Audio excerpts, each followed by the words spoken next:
an y'a fɔ aw ɲɛna cogo min na bi an bɛ Sibi an ni maire yɛrɛ bɛ ɲɔgɔn fɛ su in na CAS n'o ye centre agroalimentaire de Sibi ye an bɛ ale kɔnɔna na wula in na an ye min fɔ aw ɲɛna centre in ale sigikun ye ka kalan kɛ musow kunna bayɛlɛmali ta nasira fɛ yan ni kɔni nana kɔni min ye gari ye gomi cɛkɛ ale ni tapioca i na se o dilanni na ka kɛ ni banangu ye bayɛlɛmali fana taasiraw ka ca a la taasira wɛrɛw bɛ yen olu bɛ se ka kɛ n'ala kɛfɛn wɛrɛw ye jabaw b'o la tamatiw b'o la ka taa se n ko ba dɔnɔ fana bɛ dilan yan o bɛ kɛ kalasakaw fɛ monsieur le maire aw bolo aw yɛlɛmacogo bɛ ka caya sa dɛ a daminɛna ni formation ye nka yan'o cɛ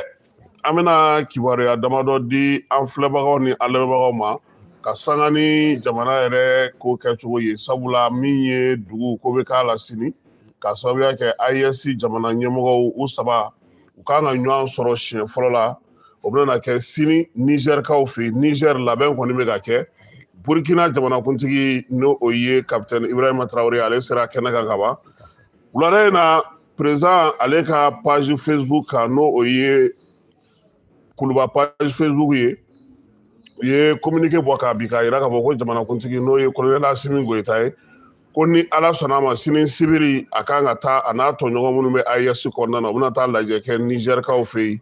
u ka faaba la n'o ye Ɲame ye lajɛ in kan ka kɛ yen ko ni lajɛ in kɔni bɛna don tariku la ko sabula nin y'a siɲɛ fɔlɔ ye Mali Burkina Nizɛr olu kɛlen ka hakililajigiw kɛ ka se ka ɲɔgɔn sɔrɔ kɛlɛkow kɛcogo fɛ ka se ka AES sigi sen kan yaasa u ka dugudenw bɛ se ka nafa sɔrɔ a la cogo min na ko n'i y'a ko jateminɛ sa ko min ye taabolo belebeleba saba o kun kɛra minisiriw ka lajɛw fɛ lajɛ minnu kun fɔlɔ o kun kɛra Bamakɔ kɔnɔna na yan novembre kalo tile 23 ka b'o la sa décembre kalo tile fɔlɔ san 2023 Wagadugukaw fana fɛ yen février kalo tɛmɛnen o tile 12 ka taa bila tile 14 na ani kɔsa in na Ɲamekaw fɛ yen min ye mai kalo tile 17 ye ko n'i y'o jateminɛ sa olu kɔni ye minisiriw ye baara bɛɛ lajɛlen pan pewu sɛbɛn mun bɛ yen n'o kan ka se ka kɛ ka AES sigi a tagabolo belebelebaw k'olu fɔ mɔgɔ tɛ siran ɲɛnabɔ baara ka taa se tɛgɛ di ɲɔgɔn ma yiriwali bɛ se ka kɛ min na o kan ka ye a ko kɔnɔna na AES a sigiko fɔlɔ in na k'u bɛna kuma min kan o ye confédération ye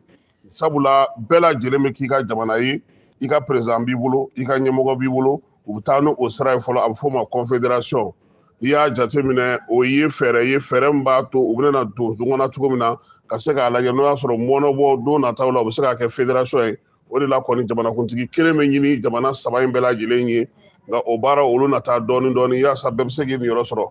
min ye lajɛ in Asimi ale bɛ y'a kɛnɛ kan ko wa ko ni ala sɔnna ma maliden minnu fana bɛ Nizɛrikaw fɛ yen a n'olu bɛna ɲɔgɔn ye hakilinaba minnu bɛ jamana kɔnɔna na a n'a o ɲɛfɔ olu ye yaasa u bɛ se ka faamuyali kɛ a ko la cogo min na jamanakuntigi a ka tagalen sen fɛ sa a yira k'a fɔ ko kabi sisan Ɲamekaw fɛ yen ani a jɛɲɔgɔn minnu bɛ yen n'o ye Nizɛr ni Burkina ye olu kan ka ye kɛnɛ kan kibaruyaw yɛrɛ y'a yira ka ban ko min ye Burkina jamanakuntigi ye ale kɔni sera Ɲame ka ban bi wulada in na min ye dugudenw ye u bɔra k'ale kunbɛn kosɛbɛ yaasa ka se ka kunbɛli o baaraw bɛɛ lajɛlen kɛ Ɲamekaw fɛ n'o ye Nizɛr faaba kɔnɔna ye sini sɔgɔma colonel Asimi ale kan ka don yen 10h waati labɛn bɛ senna sa ale fana bɛ se ka kunbɛn cogo min ye Nizɛr lajɛ in ye maa caman y'a jira k'a fɔ ko sɔrɔ ko o bɛna k'a kuma fɛ lakana ko o na ye a la sabula min ye Abdramane Tchani ye ale n'a ka jamanadenw olu kɔni y'a jira sa k'a fɔ k'u bɛna labɛn kɛ cogoya sugu bɛɛ lajɛlen na min ye nin jamana ɲɛmɔgɔ ninnu ye u bɛ se ka kunbɛn cogo min na hɛrɛ ani baden kɔnɔna na baara a bɛ se ka kɛ cogo min na maaw y'a jira fana k'a fɔ ko ni u sera k'u fanga don ɲɔgɔn na a bɛ sɔn ka na ni lafiyaba ye nka Mali Burkina Nizɛr olu tun y'a jira k'a fɔ ko u sen bɔra CEDEAO la ale CEDEAO kelen ni ala sɔnna a ma dimanche ni kalo in tile 7 ale yɛrɛ fana kan ka lajɛ kɛ Abujakaw fɛ yen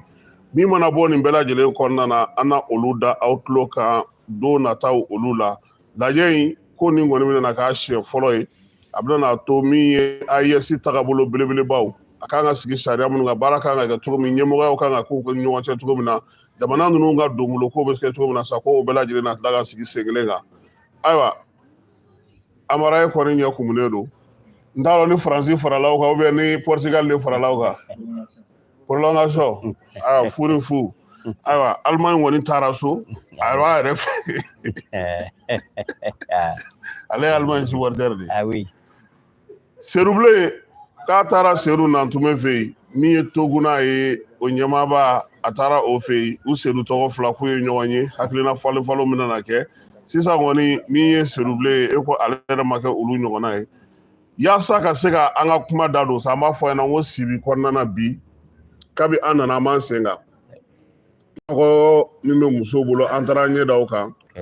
an bɔra yen an taara dugutigi fɛ yen n'o ye Dirisa ye Konatelakaw an bɔra olu fɛ yen an ye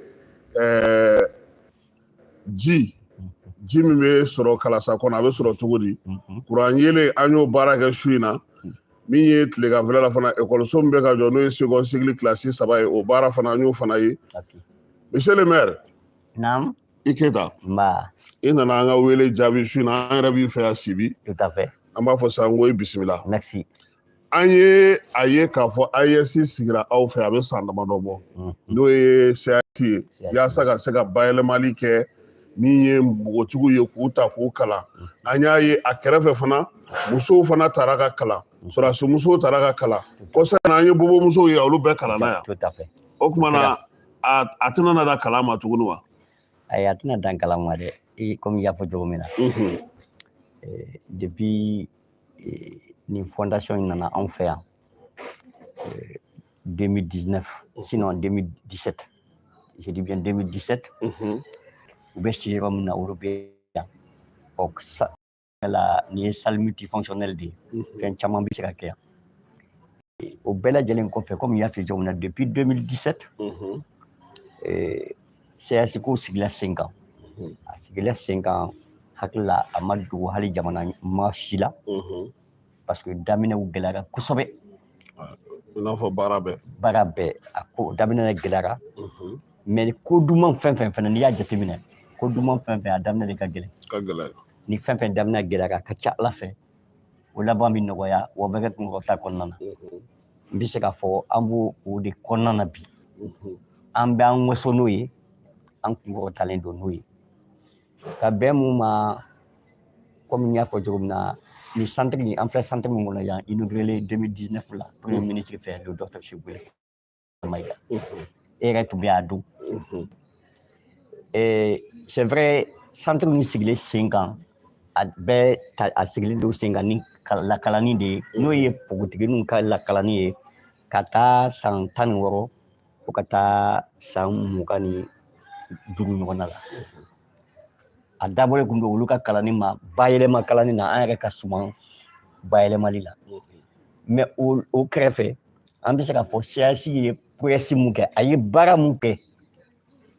kalan in kɛrɛfɛ o bɛ ɲini ka juguya ni kalan ye ni an y'a donc e bɛ fɛ k'a fɔ sisan centre sigikun o ye kun ye ka kalan kɛ bayɛlɛmali kalan fɛn wɛrɛw bɛ se ka kɛ a kɛrɛfɛ minnu ka ca n yɛrɛ bɛ se k'a fɔ fɛn mun kɛla kɛrɛfɛ bi olu yɛrɛ nafa n t'a fɔ k'u nafa ka bon dɛ mais o bɛ ɲini ka ca ka tɛmɛ centre yɛrɛ ka baara kan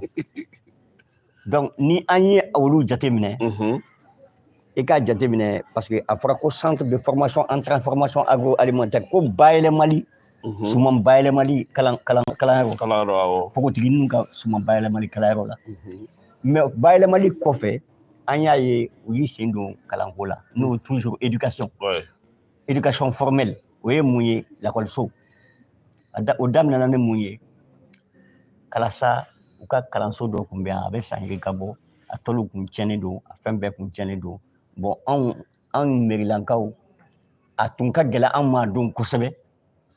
ka a yɔrɔ labɛn ka k'an sago ye mais CAS nana u y'i don an jigi kɔrɔ o baara n bɛ se k'a fɔ kalanso yɛrɛ baarali a daminɛna o ma donc ekɔliso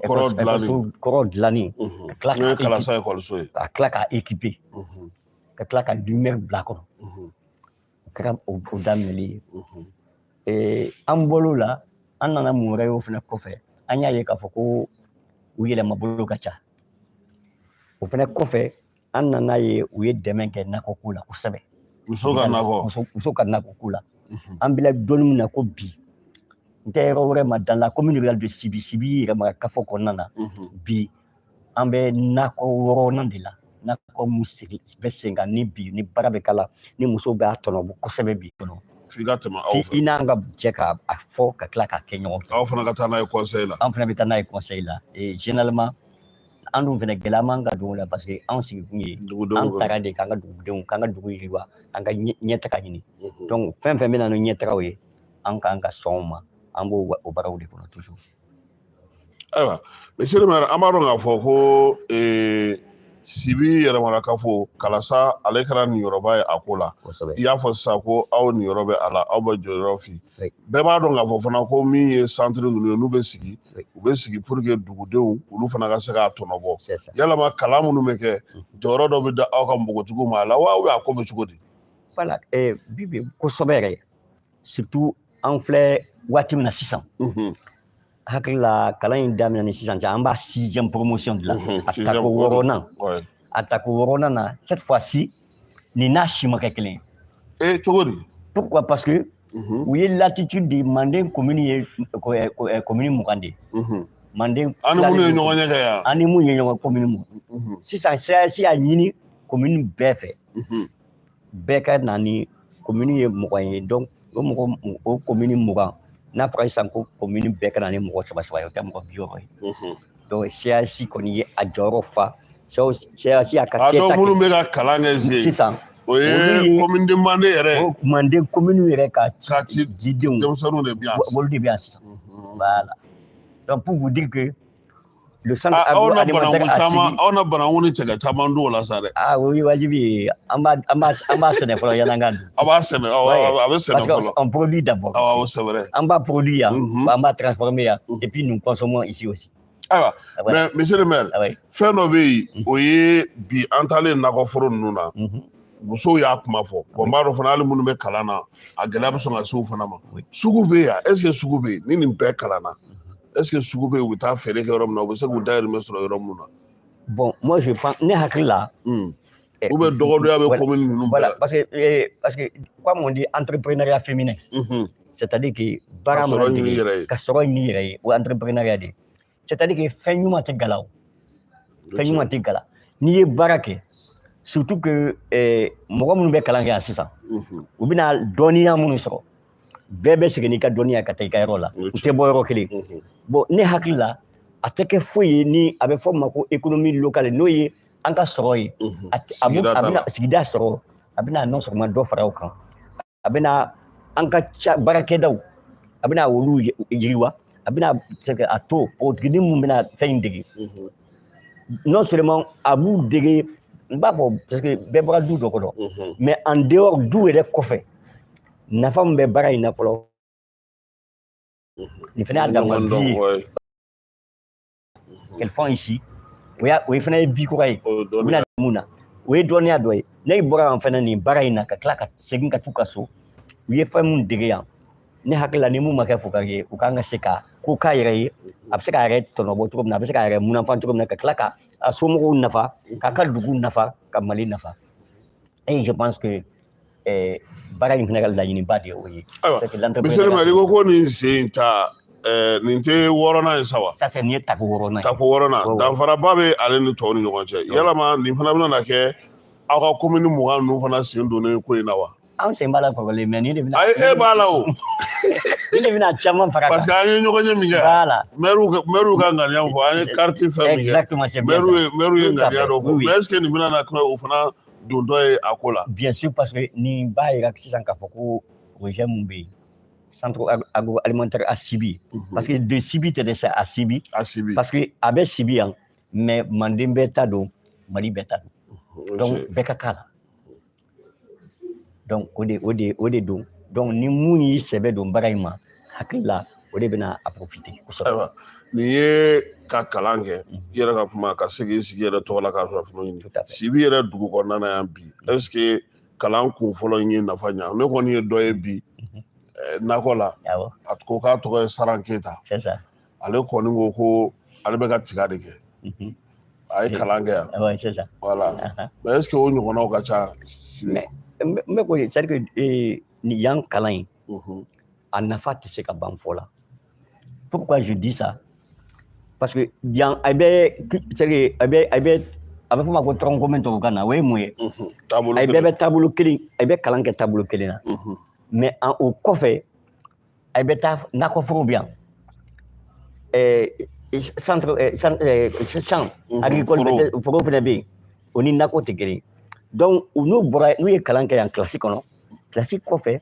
bɛ fɛ k'a fɔ sisan donc kalan ni baara c'est lié à la parce que kalan c'est la théorie est liée à la pratique u bɛ kalan minnu kɛ yan u bɛ tila tuguni ka taa olu wale nakɔ ni foro nakɔ kɔnɔ wa nakɔ in fana kɔnɔ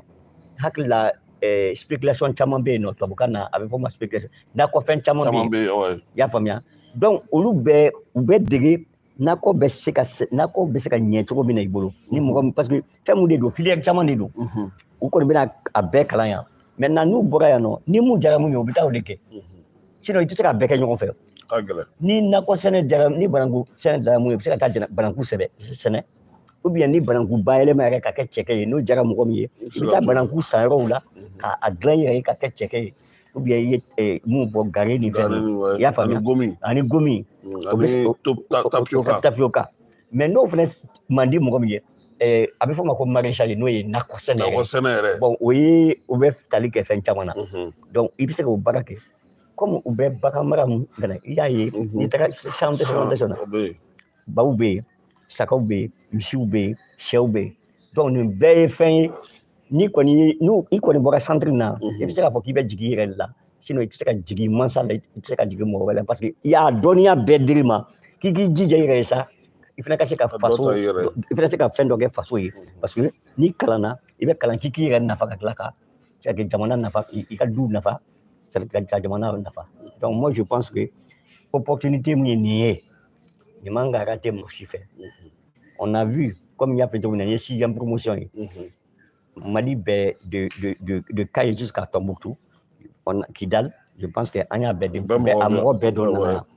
o y'o fɔ ça c'est o ye fɔlɔ ye kelen yɛrɛ bɛ Tombouctou bi bɛɛ bɛ taa cɛkɛ san ale fɛ alhamdulilayi donc ça c'est déjà voilà donc o ye fɛn ye an bɛ waso ni mun yanni ka duwawu k'u ye on a vu aussi les veuves militaires oui c'est vrai monsieur le maire ne tun bɛ ne ɲininka o yɔrɔ la parce que a bɛ n'a fɔ olu ta kɛrɛnkɛrɛnnen don c'est ça olu ti ninnu ka kalo 6 ɲɔgɔnna kɛ olu i bɛna dɔrɔn n'u nana bi sini kɛnɛ b'a fɔ ko ka tile 3 jateya o formation ciblée de ye o formation ciblée sɔrɔdasi minnu fatura muso voilà olu musow ka na u dege an'u denmuso déjà olu bɛ déjà dans l'activité olu bɛ baara la voilà olu bɛ baara la déjà a b'a to o caman bɛ yen nɔ yanni k'i sigi ten ka fɛn dɔ u dege fɛn dɔ la pour que u bɛ se ka u ka du nafa ni baara min ye donc je pense que o fana ɲɔgɔnna caman kɛra yan o cérémonie kɛra yan nɔ donc vraiment nin bɛɛ ye fɛn ye donc bobo ninnu fana ta b'o la bobomuso ninnu bobomuso ninnu fana ta b'o la i y'a ye ensuite les déplacés on a vu aussi mun fana minnu bɔra u sigiyɔrɔ la ka na on a vu ça aussi olu fana nana yan vraiment a bɛɛ kɛlen dans un climat très ambiant an y'a ye cogo min na nisɔndiya kɔnɔna na c'est que a nafa tɛ se ka ban fɔ la nin bɛɛ ye ça c'est le développement local nin ye yiriwali de ye à la base et ni jamana fana taga nin bolo kan je pense que c'est ce qui est demandé jamana bɛ se ka yiriwa cogo min na an bɛ se ka nin kan ta c'est pas du sommet hein, mais pour que jamana ka yiriwa il faut que a ka daminɛ duguma de ni dugumamɔgɔ ye hɛrɛ sɔrɔ a ka ca ala fɛ hɛrɛ bɛ taa sanfɛ joona joona voilà ayiwa an b'a fɔ an filɛbagaw n'an lamɛnbagaw ye ko an ni Sibi maire ba de bɛ ɲɔgɔn bolo bi n'o ye Dawuda Keyita ye ka se ka ɲɛfɔli kɛ aw ye SAES la SAES min sigira sen kan 2017 n'a kurubo karila 2019 min ye baara mun bɛ k'a kɔnɔ kɛrɛnkɛrɛnnenya la o kɔni ye ka musow dege bayɛlɛmali la an ka jamana kɔnɔna na zen ta a yɛrɛ ye min fɔ o kɔni kunnafoni tun t'anw yɛrɛ bolo o ye k'a fɔ ko aw ka commune maire olu ye mɔgɔw bila ka na yaasa u ka se ka nin kalan kɛ nin danfara bɛ nin ni tɔw ni ɲɔgɔn cɛ monsieur le maire ko mɔnɔbɔ bɛ a la mɔnɔbɔ in ye an ye ji ye an ye kuran ye an ɲɛ b'a la k'a fɔ ekɔliso kow bɛ a la aw n'u bɛnn'olu kan cogo di bon nin bɛɛ ni fɛn fɛn bɛ yen nɔ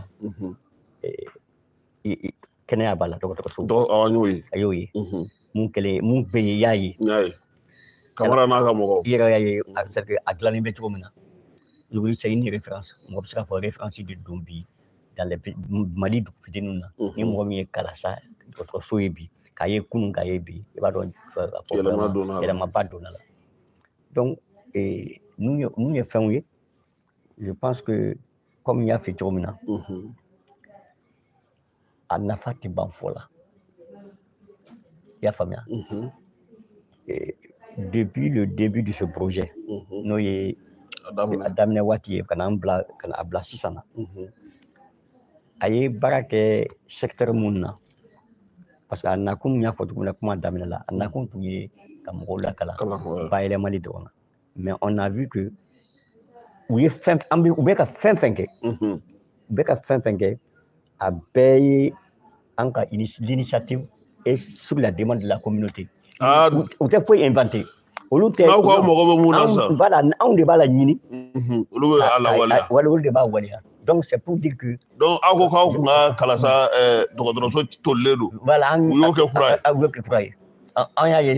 on a dit que aujourd'hui, Kalasa a plus.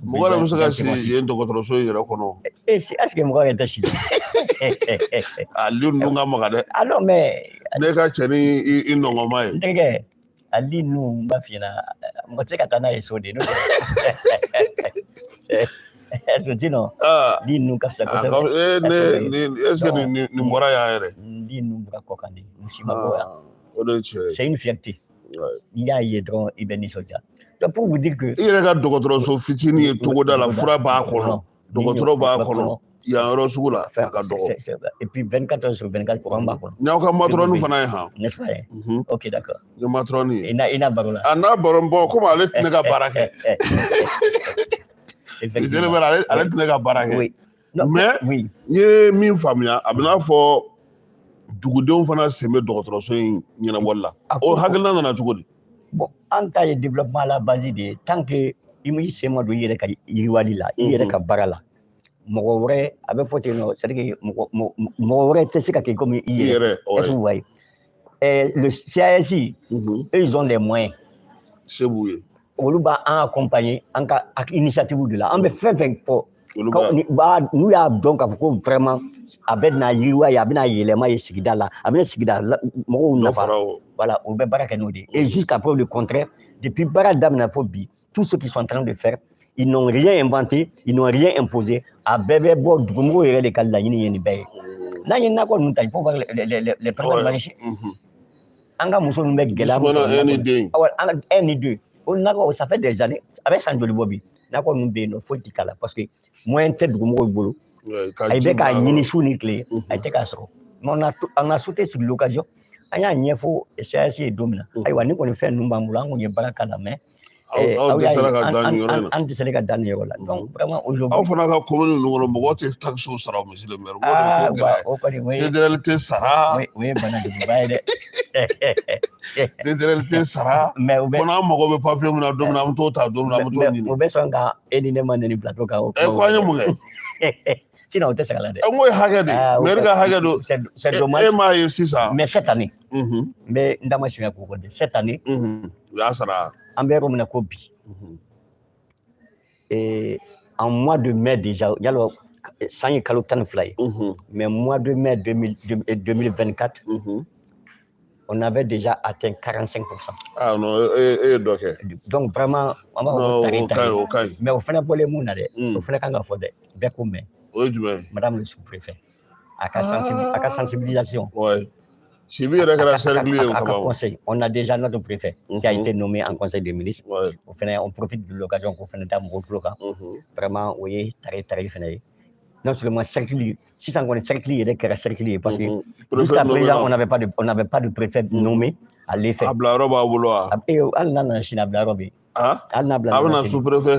Fatwa Minalika Galena Kundili.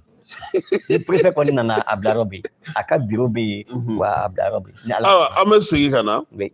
Il est Kalangofo. C'est ça. Il est Farangafo. Il est Dogotrosogo. C'est ça. Jini Kurango Metodi.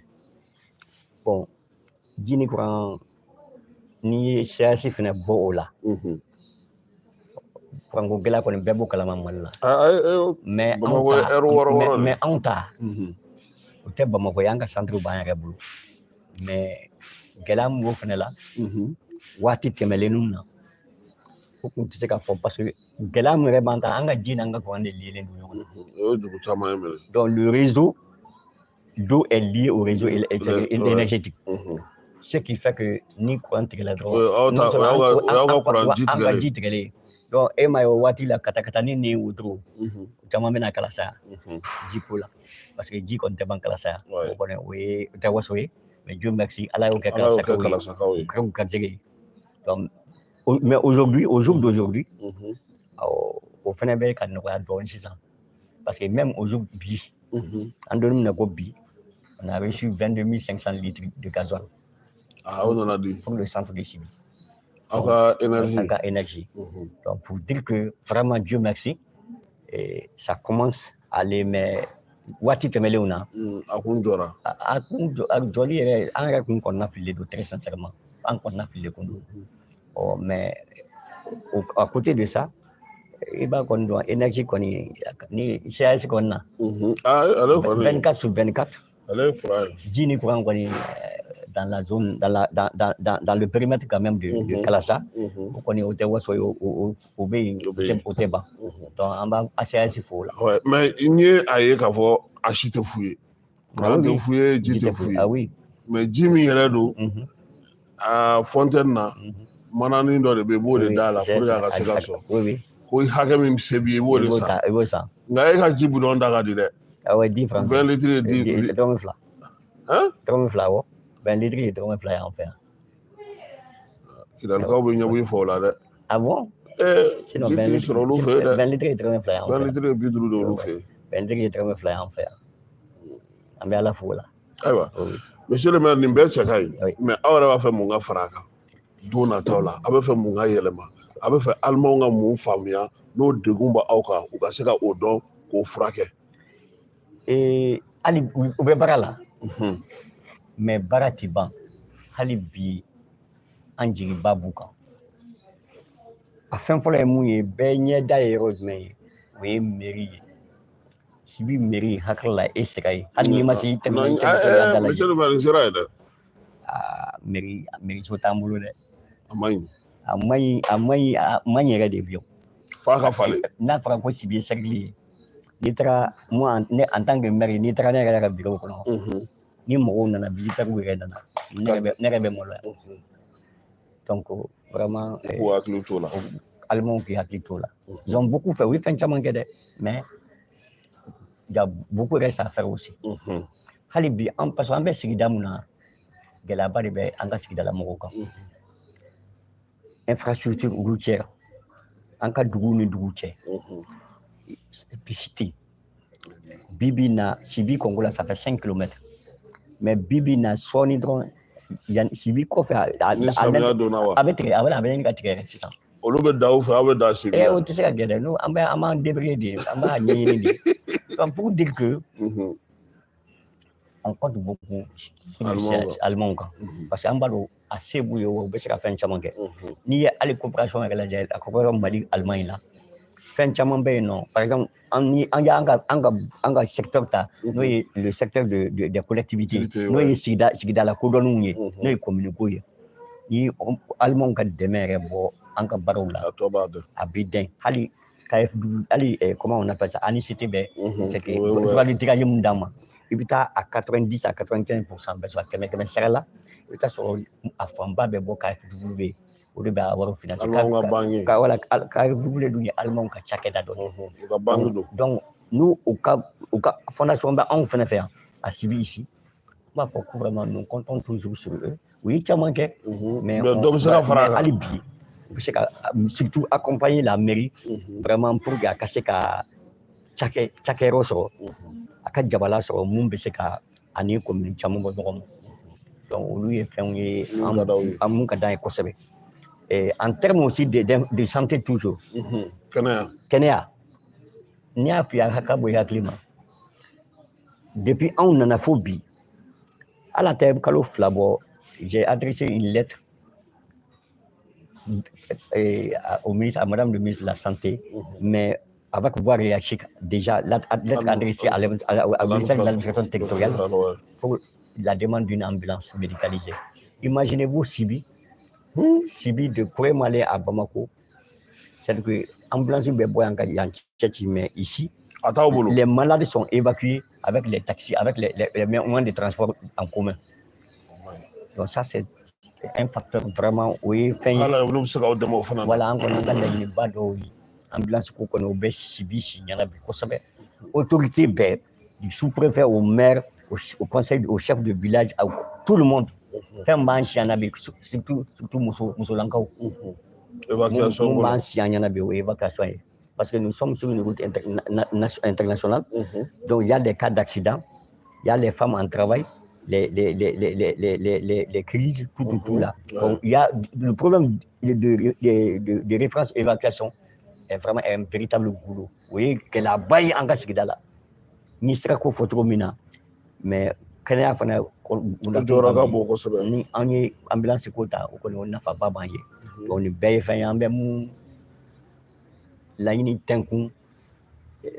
centre agroalimentaire de Sibila, qui a dit tout Halibi Merila. Fin Chamambé, fin Chamagra, mais il reste beaucoup aussi à faire. Bon, comme on le dit, moi, il y a ici,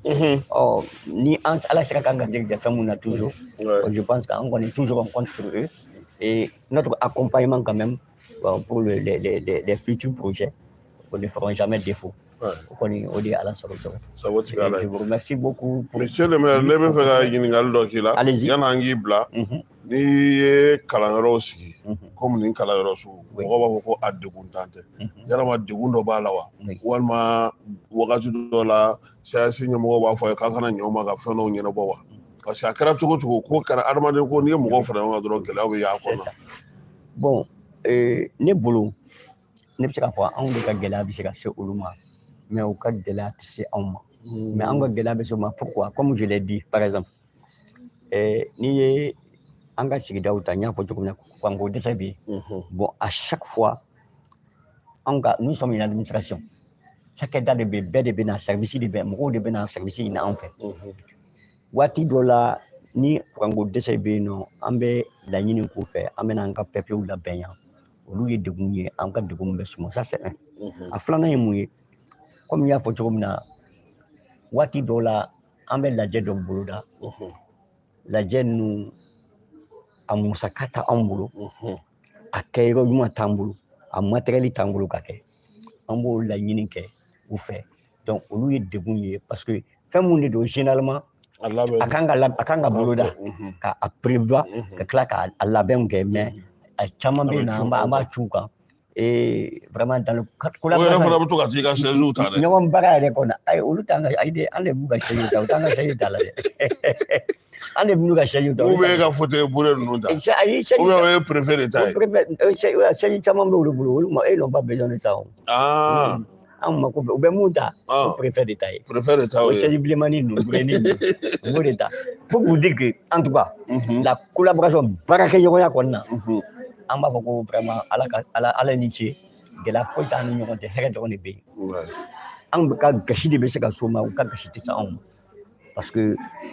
an bɛ fɛ a ka ca ala fɛ an ka laɲini olu fan fɛ o de ka ca olu ka laɲini an fan fɛ voilà. ayiwa an ye dɔ kɛ kuma na voilà an yɛrɛ b'i fo merci ni kuma kuncɛ kuma min b'i bolo pour que ka se ka baro in kuncɛ. bon peut-être kuma kuncɛ kuma min bɛ n bolo o ye d'abord k'e fo ka tila k'i fo i n'i ka équipe k'aw barikada parce que je sais que i yɛrɛ fana ye Sibi kanu kosɛbɛ i lamɛnnen don kosɛbɛ fana diɲɛ fantan naani mais kɛrɛnkɛrɛnnenya la an yɛrɛ fɛ i lamɛnnen don kosɛbɛ n'i t'o dɔn n b'o f'i ye bi donc hali bi an bɛ dugawu k'i ye mais yanni ka dugawu k'i ye comme i y'a fɔ cogo min na n b'a lamɛnbaga bɛɛ fo k'u barikada tila k'a fɔ nin kana kɛ émission nin kana k'a fɔlɔ ye nin kana k'a laban fana ye ni ala sɔnna ma mun bɛ ko kɛlen kɔnɔntɔn kɛbali de ka ca ni kɛlen ye an bɛ dugawu belebele k'i ye si ni kɛnɛ ani labanko ɲuman na ani ala k'i dun ne kan an ye wele fitiri don n wulila ka na n lasigi plateau kan donc a bɛ se ka kɛ fɛn dɔ bɛ yen nɔ olu jɛngɛnnen don mais mɔgɔninfin ko don mɔgɔw k'o faamuya k'a dɔn k'a fɔ ko c'est vraiment an ka laɲini tɛ hali n'an sera mɔgɔw ma o t'an ka laɲini ye an ka laɲini ye dɔrɔn ka an ka nisɔndiya la k'an ka baara kɛ ɲɔgɔn ye an ka bolo di ɲɔgɔn ma an ni CAS cɛ k'o ɲɛfɔ mɔgɔw ɲɛna CAS ye ɲuman mun kɛ commune kɔnɔ k'o ɲɛfɔ mɔgɔw ye mɔgɔw k'o faamuya hakilila fɛnba dɔw ye donc vraiment k'i fo k'i barikada ka lamɛnbaga bɛɛ fo ala k'an bɛn ɲɔgɔn na caman merci bien.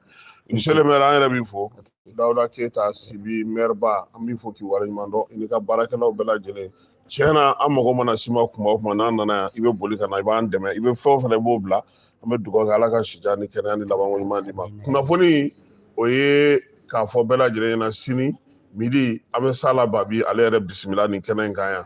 ni Ala sɔnna a ma min mana na b'o la fana an lamɛnbagaw n'an filɛbagaw na tɔmɔta sɔrɔ o la bi kɔni an bɛ bi ta jɔ yan k'a fɔ bɛɛ lajɛlen ɲɛna sini AES jamanakuntigiw olu bɛ ɲɔgɔn sɔrɔ Niger o fana kibaruyaw ni Ala sɔnna a ma n'a sɔrɔla nɔgɔnin fɛ fɛn fɛn mana na fɔ an b'o bɛɛ lajɛlen bɛɛ nɛgɛmaw ka a d'aw ma tile kɔnɔna na a k'an bɛɛ Ala ka dugu ɲuman kɛ. Merci.